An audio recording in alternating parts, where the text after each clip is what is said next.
Hello everyone, welcome to SSC scholars. So guys, air force XY group के लिए हम practice sets कर रहे थे और आज हम करने वाले हैं इंग्लिश का प्रैक्टिस सेट नंबर 48। सो कोशिश कीजिएगा ज़्यादा से ज़्यादा क्वेश्चंस अटेम्प्ट करने की एंड कमेंट बॉक्स में मुझे ज़रूर बताइएगा कि आपका स्कोर कितना रहा। अगर आपको ये सेशन थोड़ा भी हेल्पफुल लगता है तो लाइक के साथ साथ एक शेयर ज़रूर कर दीजिएगा। स्टार्ट करते हैं। डायरेक्शन 1 to 3 है, choose the most appropriate response for each question. Number 1 is eke is a synonym of. Eke का सिनोनिम बताना है, सो इसका मतलब है दर्द, दुख। तो इसके लिए आप इंग्लिश में पेन यूज करते हैं, साथ ही साथ सफरिंग भी यूज करते हैं। सो अगर आप ऑप्शंस देखें तो सफरिंग यहाँ पर दिया गया है, यानी एके का सिनोनिम हो गया सफरिंग। ऑप्शन नंबर सी आपका करेक्ट हो जाएगा। Then number 2 is the word blaze means. Blaze का मतलब है चमक, और चमक को इंग्लिश में बोलेंगे ग्लो, यानी ऑप्शन नंबर ए आपका करेक्ट हो जाएगा। Blaze means glow.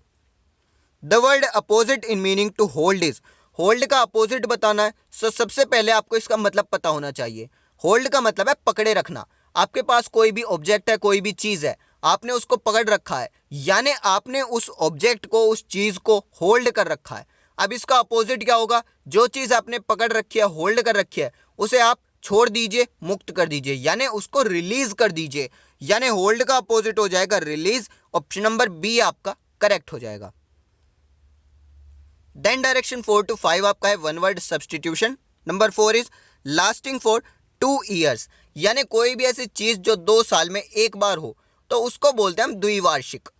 हिंदी में, इंग्लिश में उसको बोला जाएगा बाय एनियल, यानी ऑप्शन नंबर बी आपका करेक्ट हो जाएगा। कोई भी ऐसी चीज है जो 2 साल में एक बार होती है तो उसको बोलते हैं द्विवार्षिक, इंग्लिश में बोलेंगे biannual. The number 5 is a speech in praise of. Praise का मतलब है प्रशंसा, तो किसी की प्रशंसा में कोई एक स्पीच दे तो उस स्पीच को क्या बोला जाएगा? उसको बोला जाएगा यूलॉजी, यानी उस स्पीच को बोलेंगे यूलॉजी। ऑप्शन नंबर सी आपका करेक्ट हो जाएगा, अ यूलॉजी फॉर। किसी की भी प्रशंसा में, किसी की आप प्रेज कर रहे हैं, बड़ाई कर रहे हैं, सो वो जो स्पीच होगी उसको यूलॉजी बोलेंगे। The number 6 is choose the correctly spelled word. Spelling test से क्वेश्चन है, एसेंट्रिक की सही स्पेलिंग बतानी है। सो ये क्वेश्चन आपके लिए रहता है, आप मुझे इसका आंसर बताने वाले हैं। सेम आपका क्वेश्चन नंबर 7, यहां पर भी आपको correctly spelled word find out करना है, इन इफेक्चुअल की स्पेलिंग बतानी है। सो वीडियो को पॉज कीजिए, क्वेश्चन नंबर 6 एंड 7 के आंसर कमेंट बॉक्स में लिख दीजिए। वीडियो के एंड में मैं आपको इनके आंसर्स बता दूंगा, जहां से आप चेक भी कर सकते हैं। इसके बाद नंबर 8 है the indirect speech of. Indirect speech बनानी है, सेंटेंस आपका है I said are you the manager, और क्वेश्चन मार्क लगा हुआ है, यानी कि एक इंटेरोगेटिव सेंटेंस है। जब आप इनडायरेक्ट बनाएंगे तो सबसे पहली चीज जो आपका ये सेड है ये आस्क्ड में कन्वर्ट हो जाएगा। एंड सेकंड पॉइंट, मैंने आपको बताया था कि अगर आपका एक इंटेरोगेटिव सेंटेंस है डायरेक्ट स्पीच का, तो याद रखिए यहां पर जो आपकी ये रिपोर्टेड स्पीच है, अगर ये किसी हेल्पिंग वर्ब से स्टार्ट हो रही है तो आपका जब इनडायरेक्ट बनेगा तो वो या तो स्टार्ट होगा इफ से या फिर होगा वेदर से। और अगर किसी WH फैमिली का वर्ड यहाँ पर यूज किया गया है तो सेम उसी वर्ड से आप सेंटेंस को कंटिन्यू करेंगे। सो यहाँ पर एक हेल्पिंग वर्ब यूज की गई है, यानी जब आप सेंटेंस बनाएंगे तो वो किस तरीके से बनेगा? आई आस्क्ड हिम, और इसके बाद में आर की जगह पर क्या आ जाएगा? या तो वेदर या फिर इफ। सो यहाँ पर आपका आएगा आई आस्क्ड हिम। ऑप्शंस अगर आप देखें तो वेदर का यूज हुआ है, यानी आई आस्क्ड हिम वेदर, यानी या तो आपका हो सकता है ऑप्शन नंबर ए या फिर हो सकता है ऑप्शन नंबर सी। बी गलत हो गया, डी गलत हो गया, क्योंकि यहां पर इन्होंने आई आस्क्ड के बाद में जो आपका ऑब्जेक्ट है यानी हिम यहां पर इन्होंने यूज नहीं किया, यानी किससे पूछा ये यहां पर पता नहीं चल पा रहा। सो अब देखिए ए और सी में से आपको एक ऑप्शन चूज करना है। सो यहां पर अब अंतर क्या है? यहां पर आया है वॉज और यहां पर आया है हैड बीन, यानी टेंस का अंतर है। सो सेंटेंस को पढ़िए, यहां पर जो आपकी रिपोर्टेड स्पीच है ये कौन सी टेंस में है? ये है आपकी सिंपल प्रेजेंट, क्योंकि आर यहां पर आया है। तो जब आप इनडायरेक्ट बनाएंगे तो वो सिंपल पास्ट का बनेगा, यानी कि वॉज आएगा या फिर वर आएगा। सो यहां पर आपका ऑप्शन नंबर ए करेक्ट हो जाएगा, I asked him whether he was the manager. Option number C गलत हो गया, क्योंकि यहां पर इन्होंने हैड बीन लगाया, यानी कि पास्ट परफेक्ट में बनाया है सेंटेंस को, इसलिए ये गलत हो गया। एक पॉइंट याद रखिए, अगर आप डायरेक्ट इनडायरेक्ट ट्रांसफॉर्मेशन कर रहे हैं तो आपका इंटेरोगेटिव सेंटेंस जो है वो सिंपल बन जाता है।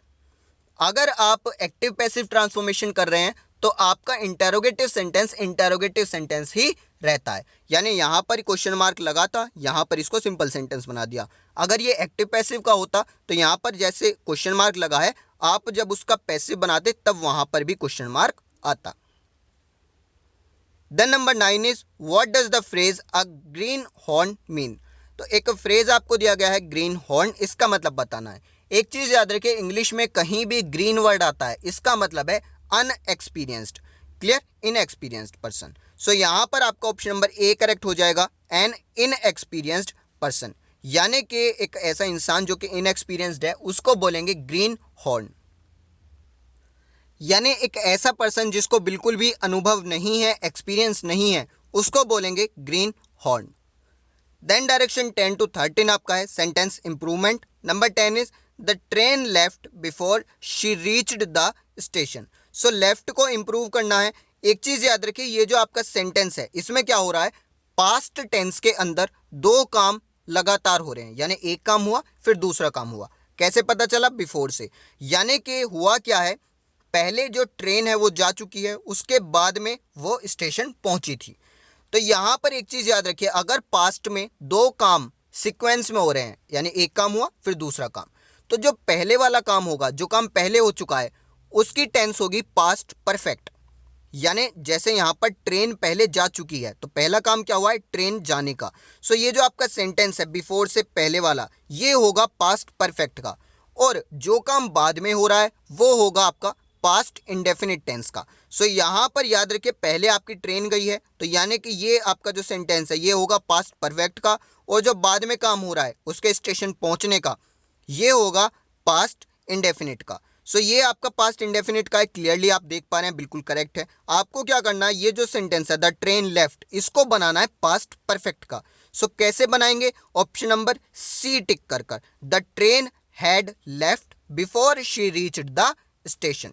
सो यहां पर बिफोर यूज हुआ है, हो सकता है आफ्टर यूज हो। आपको याद ये रखना है, अगर पास्ट टेंस में दो काम हो रहे हैं सीक्वेंस में, तो जो पहले हो चुका है काम वो होगा पास्ट परफेक्ट टेंस का, और जो काम बाद में हुआ है वो होगा आपका पास्ट इंडेफिनिट का, यानी सिंपल पास्ट का। The number 11 is the people of Japan are wiser than America.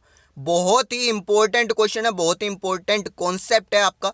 Sentence improvement में आ सकता है, फिलर्स में आ सकता है। यहां पर क्या है, यहां पर हो रहा है कंपैरिजन, किस किस के बीच में, जापान के लोगों के बीच में और अमेरिका के लोगों के बीच में।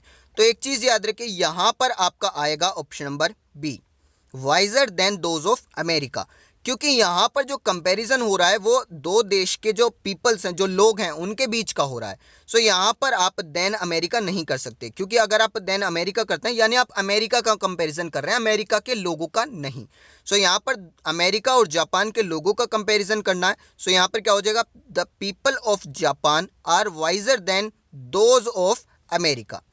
क्लियर, दोज यहां पर क्यों आया, पीपल की सेंस में आया है, ठीक है, पीपल के लिए आपने क्या यूज किया है, दोज। सो यहां पर आपका ऑप्शन नंबर बी करेक्ट होगा। ये चीज याद रखिए, होता क्या है, दो चीजें हैं उनके, जैसे यहां पर जापान है एक और एक अमेरिका है। सो उसके पीपल्स के बीच में कंपैरिजन हो रहा है, उसके लोगों के बीच में कंपैरिजन हो रहा है। सो यहां पर आपका इस तरीके से सेंटेंस बनेगा। इसी तरीके से हमने पहले भी एक सेंटेंस देखा था जहां पर हम दो प्लेसेस के क्लाइमेट को कंपेयर कर रहे थे, तो वहां पर भी इसी तरीके से सेंटेंस बनेगा। The number 12 is I have already send you the mail. So यहां पर आपको इंप्रूव करना है, आई हैव ऑलरेडी सेंड, यानी कि टेंस रिलेटेड कोई प्रॉब्लम हो सकती है, क्योंकि आपकी हेल्पिंग वर्ब में जो है इसको इंप्रूव करना है हमें। क्लियर, सो यहां पर एक चीज याद रखिए, सेंटेंस में आया है ऑलरेडी, और ऑलरेडी से आप पहचान सकते हैं कि जो आपका सेंटेंस है वो प्रेजेंट परफेक्ट का है। यानी आपको क्या करना है, प्रेजेंट परफेक्ट का सेंटेंस बनाना है, और वो कैसे बनेगा, यहां पर बनेगा आपका आई have already Saint. Present perfect आप जानते हैं, हैज हैव प्लस वर्ब की थर्ड फॉर्म, तो आई के साथ में हैव आ जाएगा, और वर्ब की थर्ड फॉर्म यानी सेंड की थर्ड फॉर्म क्या हो जाएगी, सेंट। यानी ऑप्शन नंबर ए करेक्ट हो जाएगा, I have already sent you the mail. कैसे पता चला, सेंटेंस में देखा ऑलरेडी, यानी present perfect. The number 13 is either she or her friends have planning to come here. अब ये आपका जो सेंटेंस है, ये आपका क्वेश्चन जो है ये आपको मिलेगा सब्जेक्ट वर्ब एग्रीमेंट में। वहां पर आपने पढ़ा था कि अगर आइदर और से दो सब्जेक्ट, दो नाउन या फिर दो प्रोनाउंस को जोड़ा जा रहा है, तो आपकी जो वर्ब आएगी वो अकॉर्डिंग टू सेकंड सब्जेक्ट आएगी, और सेकंड सब्जेक्ट यहाँ पर क्या है, हर फ्रेंड्स, यानी कि यहाँ पर आपका जो हर फ्रेंड्स है ये कैसा है, प्लूरल है। सो आपकी जो वर्ब आनी चाहिए वो भी प्लूरल आनी चाहिए, यानी यहाँ पर आपका आ जाएगा आर प्लानिंग, ठीक है। हैव प्लानिंग नहीं हो सकता क्योंकि हैव भी यूज़ कर रहे हैं और साथ में आईएनजी फॉर्म भी यूज़ कर रहे हैं, यानी आप कोशिश क्या कर रहे हैं, परफेक्ट भी बनाने की और कंटिन्यूस भी बनाने की, तो ये गलत हो जाएगा। यहाँ पर आपका ऑप्शन नंबर सी करेक्ट होगा, either she or her friends are planning to come here. Clear, either or से जब भी दो सब्जेक्ट्स जुड़ेंगे तो आपकी उनके बाद में आने वाली जो हेल्पिंग वर्ब है वो अकॉर्डिंग टू सेकंड सब्जेक्ट आएगी। देन डायरेक्शन 14 to 15 आपका है fillers. Number 14 is what is the time dash your watch. तो यहाँ पर आप किसी से समय पूछ रहे हैं, यानी तुम्हारी घड़ी के अनुसार क्या टाइम हुआ है, क्या समय हुआ है। सो जब भी आप इस तरीके से किसी से समय पूछते हैं तो यहाँ पर आप यूज करेंगे बाय योर वॉच, यानी ऑप्शन नंबर बी आपका करेक्ट हो जाएगा। ये फिक्स्ड है, हमेशा इसी तरीके से रहने वाला है, सो आप इसे याद भी कर सकते हैं। Then number 15 is Anil dash round the corner. So यहाँ पर आपको फिल करना है। अगर आप ऑप्शंस देखें तो सभी क्या है, वर्ब्स दी गई हैं, ठीक है, वर्ब्स, हेल्पिंग वर्ब्स दी गई हैं। सो एक एक करके चेक करेंगे। सबसे पहले आपका ऑप्शन नंबर ए है डिड वेंट। सो डिड के साथ में वर्ब की सेकंड फॉर्म नहीं आ सकती, ये गलत हो गया, नहीं आ सकता। दूसरी चीज आप ऑप्शन नंबर बी पर आइए, यहाँ पर आया है वेंट, तो वेंट आ सकता है, चांसेस हैं। बाकी ऑप्शंस को भी हम एक बार चेक कर लेते हैं। सो ऑप्शन नंबर सी है हैव गॉन। तो अनिल आपका सिंगुलर है, तो सिंगुलर के साथ में हैव नहीं आ सकता, यानी सी गलत हो गया। इसके बाद ऑप्शन नंबर डी है गो। सो अनिल सिंगुलर है तो गो नहीं आ सकता, ठीक है। आप जानते हैं अगर आप सिंगुलर सब्जेक्ट के साथ लगाते हैं तो वर्ब की फर्स्ट फॉर्म प्लस एस या फिर ई एस आता है, तो यानी गोज आना चाहिए, तो गो नहीं आ सकता, यानी बचा आपके पास ऑप्शन नंबर बी, यही होगा आपका correct answer. Anil went round the corner. So आप एक एक करके चेक कर सकते हैं सभी ऑप्शंस को, सभी गलत हैं सिवाय ऑप्शन नंबर बी के। देन डायरेक्शन 16 to 17 है active passive transformation. Number 16 is who built the Taj Mahal. तो देखिए मैंने आपको जिस तरीके से थोड़ी देर पहले बताया कि अगर आप एक्टिव पैसिव ट्रांसफॉर्मेशन करते हैं तो आपका इंटेरोगेटिव सेंटेंस जो है वो इंटेरोगेटिव ही रहता है, यानी क्वेश्चन मार्क आपका एज इट इज रहेगा। बट डायरेक्ट इनडायरेक्ट में क्या होता है, इंटेरोगेटिव सेंटेंस किस में चेंज हो जाता है आपका सिंपल सेंटेंस में। सो यहाँ पर आपका सेंटेंस है who built the Taj Mahal, interrogative sentence है और स्टार्ट हुआ है हु से, तो हु किस में कन्वर्ट होगा, बाय हुम में। बचा हुआ जो सेंटेंस है उसको सिंपल तरीके से चेंज कर दीजिए। सो यहाँ पर आएगा बाय हुम, इसके बाद जो आपका ऑब्जेक्ट है, ऑब्जेक्ट क्या है, ताजमहल। सो इसके अकॉर्डिंग आपको वर्ब लगानी होगी, क्योंकि आप जानते हैं अगर आपको एक सेंटेंस इंटेरोगेटिव बनाना है सो आपकी हेल्पिंग वर्ब पहले आती है और जो आपका सब्जेक्ट है वो बाद में आता है। सो यहाँ पर आपका ऑप्शन नंबर सी करेक्ट होगा, by whom was the Taj Mahal built. क्योंकि आप अगर सेंटेंस को देखें तो आपका सेंटेंस में आया बिल्ट, यानी वर्ब की second form simple past tense, तो जब पैसिव बनाएंगे वो भी सिंपल पास्ट का बनेगा, यानी ऑप्शन नंबर सी करेक्ट हो जाएगा। अगर आप ऑप्शन नंबर ए देखें तो यहाँ पर हैड आया है, इसलिए गलत हो गया। ऑप्शन नंबर बी में आपका हेल्पिंग वर्ब यूज ही नहीं हुई है, इसलिए गलत हो गया। ऑप्शन नंबर डी की अगर मैं बात करूं तो यहाँ पर आया है, देखिए by whom the Taj Mahal was built, तो यहाँ पर इन्होंने क्या किया है, सब्जेक्ट पहले आ गया और हेल्पिंग वर्ब बाद में। जबकि आप जानते हैं इंटेरोगेटिव सेंटेंस में क्या होता है, पहले हेल्पिंग वर्ब आती है उसके बाद में सब्जेक्ट आता है। सो यहाँ पर आपका ऑप्शन नंबर सी करेक्ट हो जाएगा। आज का जो आपका प्रैक्टिस सेट है थोड़ा सा ट्रिक है, थोड़ा सा लेंदी है, सो मैं आपको चीज़ें जो है एक एक क्लियर करता चल रहा हूँ, इसलिए हो सकता है थोड़ा टाइम ज़्यादा लगे। सो अगर आपको सेशन अच्छा लग रहा है तो एक लाइक ज़रूर कर दीजिएगा। आगे चलते हैं। नंबर 17 है I have always endorsed your decisions. So यहाँ पर आपका ऑब्जेक्ट है योर डिसीजंस, ये आपका सब्जेक्ट बनेगा, यानी या तो आपका हो सकता है ऑप्शन नंबर ए या फिर सी या फिर डी। बी गलत इसलिए है क्योंकि यहाँ पर योर डिसीजन कर दिया इन्होंने, यानी डिसीजंस की जगह पर डिसीजन कर दिया, इसलिए गलत हो गया। क्लियर, ए सी या डी में से अब आपको चेक करना है कौन सा सेंटेंस आपका करेक्ट होगा। एक चीज़ ध्यान दीजिए, यहाँ पर आपका जो ऑप्शन नंबर सी है और डी है ये दोनों एक ही हैं। सो ये दोनों एक ही हैं, यानी दो ऑप्शंस तो करेक्ट हो नहीं सकते, ये आपके गलत हो गए। इसके बाद में अब बचा आपका सिर्फ और सिर्फ option number A. So option number A आपका करेक्ट आंसर हो जाएगा, your decisions have always been endorsed by me. जो आपका ऑब्जेक्ट है उसको सब्जेक्ट बनाया, उसके अकॉर्डिंग फिर आपको वर्ब लगानी है। सो सेंटेंस आपका देखिए हैव और एंडोज्ड, यानी सेंटेंस है आपका प्रेजेंट परफेक्ट का। सो जब आप पैसिव बनाएंगे वो भी प्रेजेंट परफेक्ट का बनेगा, और आप जानते हैं परफेक्ट में एक वर्ड एक्स्ट्रा ऐड हो जाता है, बीन। सो यहाँ पर क्या होगा, your decisions have always been, और वर्ब की third form by, and subject आपका आई है, सो इसे बना दीजिए ऑब्जेक्ट बाय मी।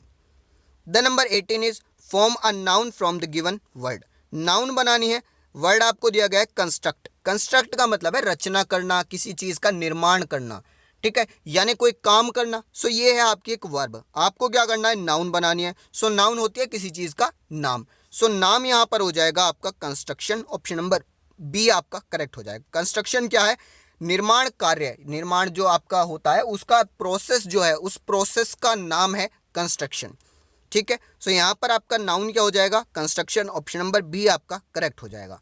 अगर मैं बात करूँ कंस्ट्रक्टेड की, सो ये यहाँ पर वर्ब की फॉर्म है, ठीक है, वर्ब हो जाएगा। कंस्ट्रक्टिव यानी कि जो निर्माण योग्य है या जिसका निर्माण किया जा रहा है, तो ये है आपका एडजेक्टिव। किसी बिल्डिंग को अगर मैं कंस्ट्रक्टिव बोलता हूँ यानी कि वो निर्माण योग्य है या फिर रचना योग्य है, उसमें कुछ कंस्ट्रक्शन हो सकती है। सो ये क्या है, एडजेक्टिव। देन डायरेक्शन 19 to 20 आपका है error spotting. Number 19 is the paintings of natural sceneries are selling like hot cakes. So यहाँ पर एक चीज ध्यान दीजिए आप, यहाँ पर एक वर्ड आया है सीनरीज, यहाँ पर जो एरर है वो आपका यही है सीनरीज में। सीनरी क्या है, आपका एक अनकाउंटेबल नाउन है। सो इसके साथ में आप IES लगाकर या कुछ और लगाकर इसको प्लूरल नहीं बना सकते, इसको प्लूरल नहीं बनाया जा सकता क्योंकि एक अनकाउंटेबल नाउन है। तो सीनरी का आप प्लूरल नहीं बना सकते, यानी यहाँ पर सीनरी आएगा, सीनरीज नहीं आ सकता, यानी ए पार्ट में आपका एरर है, ऑप्शन नंबर ए आपका करेक्ट हो गया। The number 20 is many a student have passed the board examination. So यहाँ पर आपका सब्जेक्ट है मैनी अ स्टूडेंट, जो कि सिंगुलर है, तो आपकी वर्ब भी कैसी आनी चाहिए, सिंगुलर आनी चाहिए, यानी यहाँ पर हैव की जगह क्या आना चाहिए, हैज़। बी पार्ट में आपका एरर है, ऑप्शन नंबर बी आपका करेक्ट हो गया। सो ये था आपका आज का प्रैक्टिस सेट। आई होप सभी क्वेश्चंस आपको समझ आए होंगे। फिर भी अगर कोई डाउट बचता है then comment box is yours, आप मुझसे पूछ सकते हैं, मैं आपको रिप्लाई करने की पूरी कोशिश करूंगा। इसके बाद अब बात आती है आपके स्पेलिंग टेस्ट के क्वेश्चंस की। सो क्वेश्चन नंबर 6 का आंसर होगा option number C, eccentric, and 7 का होगा ऑप्शन नंबर ए, इनइफेक्चुअल। सो आज के सेशन में इतना ही रखते हैं। Thank you.